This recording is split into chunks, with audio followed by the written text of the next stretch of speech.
Direct Express final expense business. Yuck. How do you deal with it? Well, I'm going to tell you coming up.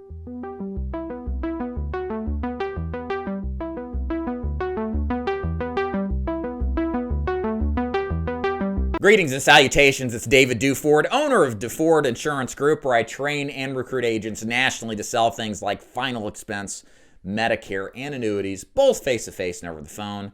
Thank you so much for watching. So what we're going to talk about today are 3 tips of how to deal with Direct Express final expense business. So in case you don't know, and if you're newer to the business, Direct Express simply is a form of payment that is, for many agents, they find is very difficult to deal with as far as persistency, the continuation of payments being made in a timely fashion. And what Direct Express is it's basically a debit card. Think a checklist checking account where the recipient gets this card upon getting disability or having retirement, and they don't have a bank account to put that money into. So the U.S. government partners with Direct Express. They deposit that money into the card, and they send that to the person as their disability or their retirement starts. So they have an account to deposit electronically the check into versus mailing it out, which the government really doesn't do anymore. So, I noticed, when I first started this video, I said, yuck. So why would I even say that? What's wrong potentially with Direct Express? So let me kind of tell you some issues that some experience, and then we're going to go with kind of how to mitigate those issues to some extent after I explain. So the big thing I think with Direct Express is that the type of person, this isn't always the case, so please, if you're watching this and if you have a Direct Express card, it's funny, I have people who aren't agents that watch this, understand this doesn't fit everybody, okay? I'm not saying this is like the rule of thumb. But a lot of Direct Express holders have problems making their payments on a consistent basis. A lot of the times, people who end up having a Direct Express card simply don't have the ability to open a bank account. Not always, but a lot of the times they've been opted out of the banking system, like a regular savings and checking account, because and many times they've had overdraws on their bank accounts. They get reported to a credit bureau and they can't open a bank account anywhere. And the Direct Express is a perfect opportunity to put their money into and have the ability to collect their benefits without having a traditional bank account. And again, so what you have is kind of this characteristic of in my experience, not always, but a payer that just isn't as persistent and keeping their bills up. A lot of the times, some of our clients, they go out the day they get paid and pull all their money out. If we're late on drafting the account, we end up in a position of an overdraft. And it's just a very frustrating experience. That's just not me talking. It's a lot of agents across the country that have dealt with this.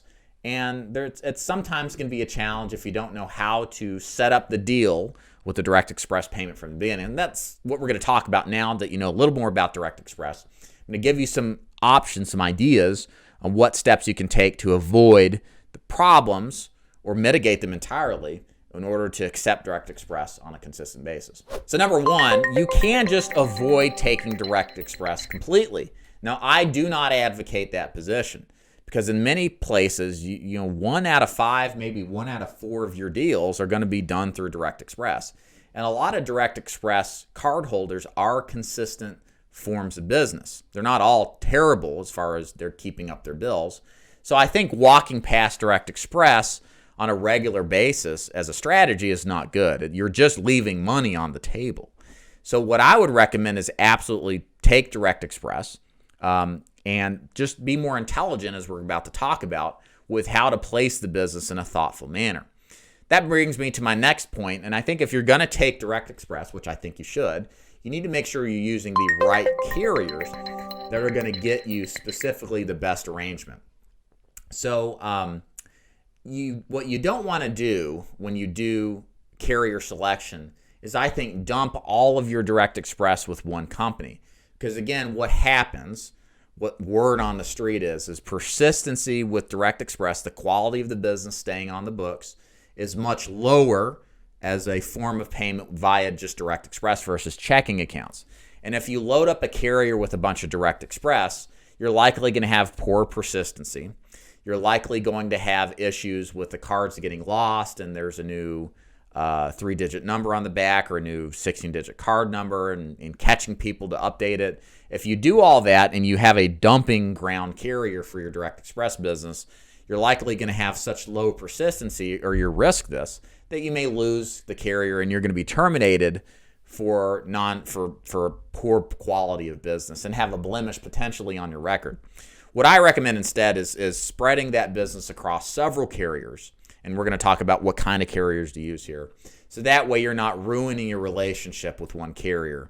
Because there are companies out there that manage and watch the direct express business. And if you send too much to them, they'll terminate you anyway. So when you use direct express, the biggest piece of advice I could give you is to select carriers that allow Social Security deposit billing. So what that is simply put, instead of picking a numerical number to draft that date out of, you pick a deposit date, which is a moving target based off of when the recipient actually receives their money. So for example, let's say the 3rd of the month falls on a Saturday. The banks do not allow bank drafts on Saturdays and Sundays, weekends. And we cannot, with our carriers, if we set it up on a numerical date, draft before that date. That's just the language says that doesn't happen. So we end up drafting on that Monday. Well, our Social Security recipients who have Direct Express get theirs on Friday. Uncle Sam pays early that month. Since it falls on the 3rd, they just pay on the 2nd. And then we don't draft until Monday, which they could have spent all their money partying, having fun, or whatever. Maybe they just take their money out and forget the bill was supposed to come, and they just assume it already came, so they pull it out. Stuff like that happens. And the more time and space between the deposit of Social Security or disability and the withdrawal date, the higher your persistency issues are going to become, your lapse issues. And I think this is more problematic with Direct Express. So what's the solution? You want to use these carriers that will time the draft on the exact deposit date. There's tons of carriers out there that do this, guys, that also take Direct Express.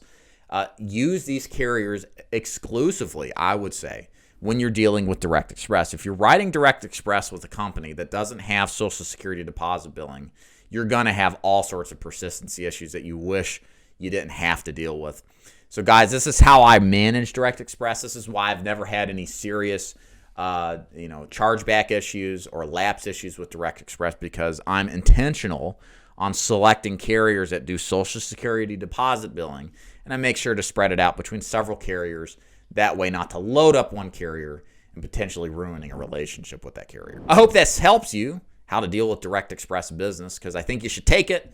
I think it's a good form of business if it's set up ahead of time with some thought, and it's just money you don't want to leave out there that somebody else simply is going to pick up. So if you like this content, please subscribe, like this video. If you want to learn more about joining DeFord Insurance Group or doing any kind of business in final expense, Medicare, and annuities, click the links above or below to learn more. And thank you so much for watching. Take care.